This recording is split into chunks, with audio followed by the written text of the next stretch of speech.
My father leaves us in the car and drinks beer in the hilltop bar. The red neon woman who wears only a ruffled apron and high heels carries a tray of drinks around and around the top of the hill to the giant robots that pump the fields. In her red light, my baby brother and sister in the back seat of the car are contorted in screams Daddy doesn't hear over the jukebox and high squeals of the barmaid I never see and wonder if she too wears no clothes. I hear her cry, "Ah, babes, we come here every Friday when he gets paid, but my brother and sister are still afraid of the creatures nodding in the dark we are parked between." The city spreads beneath us in a rainbow-spilled oil puddle. The harbor is lit with battleships that strain at their ropes toward bigger war across the sea. The dirty men keep driving up beside us. I sit in the mother's seat, and they say to me the things men say to mothers. I study her nipples that seem so gay and wonder if mine will get that way. Far below, on the shore of the pike, a man sits on top of the neon needle for months just to break a record. One man says of him as he runs his middle finger across the dewy window of my face, "Tough, not getting any." When Daddy comes through the door beneath a spinning neon lady, it is the only time I ever see him happy. Now we drive the cold side of Signal Hill, the back side of the city and sea, so dark even in the middle of the 20th century. They hide the dying, the ones they still can't cure, my mother in her sanitarium.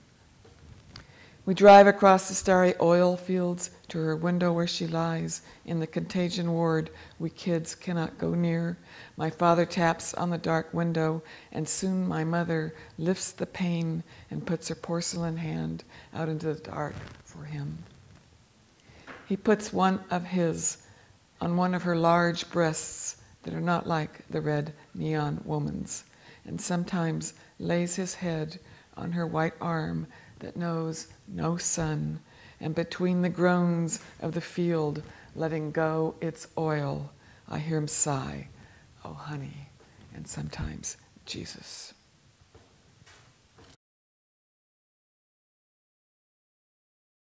And this is for Barry Eisenberg, the poet Barry Eisenberg, who, finding a photograph of me at 16 as a beauty queen riding down Main Street on the hood of a baby blue Thunderbird, said, "God, Sharon, you have a lot of karma to work out." And I have been doing that, exactly that. Something of the light on sage there, the light exploding off the ocean.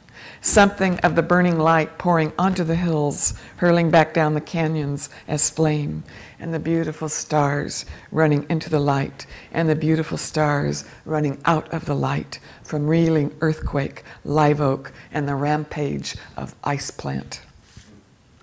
Shadow and light of the ground swells, the highways and beaches washed clean by Santa Ana, hot grandmother of God, and hard rains in an hour. The danger then in the dry beds of flash flood, the swollen arroyos that undermine every house in the foothills. The danger then of the city pushing you off into the unwatered desert. The way on winter days it's almost light enough to photograph something like angels in the eucalyptus, the 100 varieties, and hummingbirds, symbol of resurrection, hovering the cacti gardens, and high over the bird of paradise, palm and poinsettia, vulture that only light has blinded to the secret of bougainvillea. Marilyn Monroe said she was always running into other people's unconsciouses. She did say that. Marilyn Monroe said she was always running into other people's unconsciouses. You lift the hand from the pale ice of your gown to the dark electricity of air. The sun heats the hood, turns your shoulders red. You wave along the collective stair, lining the boulevard. In the blinding light, they appear like a negative risen from solution, the skin black, the eyes, hair, teeth, and nails as they roar, Blondie, bleached out.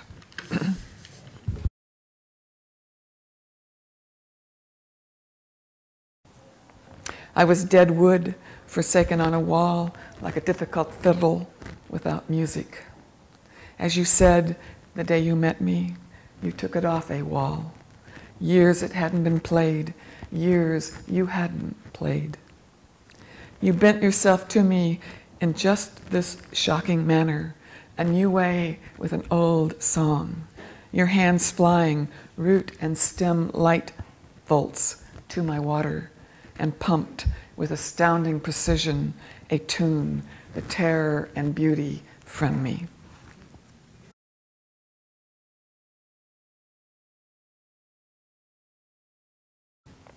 One, I sleep beneath a map of the world.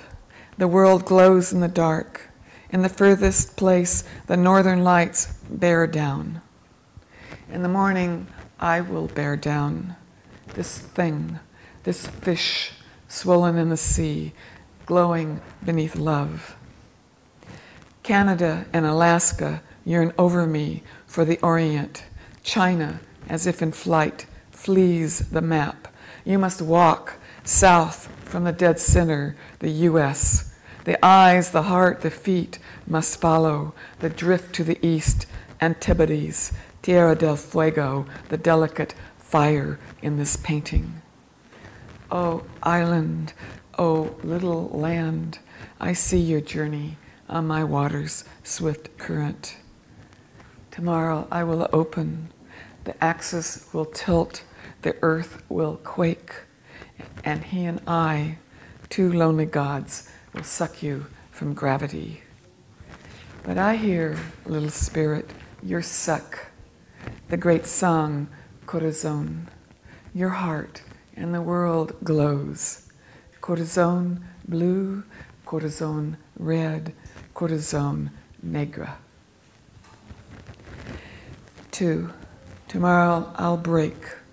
I'll forsake words altogether. I will paint with my soul the curvature of earth, the tipping of her axis, her wobbly pole. This pale face, this series of faces that comes now, a spermy cloud to cover her. I will spend my life walking your borders, these land masses broken for you, these continents and their drift. I will wash you in the great morning sea of the East Pacific rise. I will lose you in the night sea of the Mid-Atlantic ridge.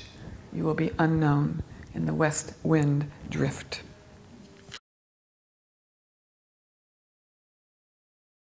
He told me that at the Abbey in Kentucky, they just lay the dead in earth. No box, nothing. May this be my body's luck. But so many dead priests, they've run out of room, so now they dig up the old graves and make a pillow of the bones for the new head to rest on. May this be my love come at last. Thank you.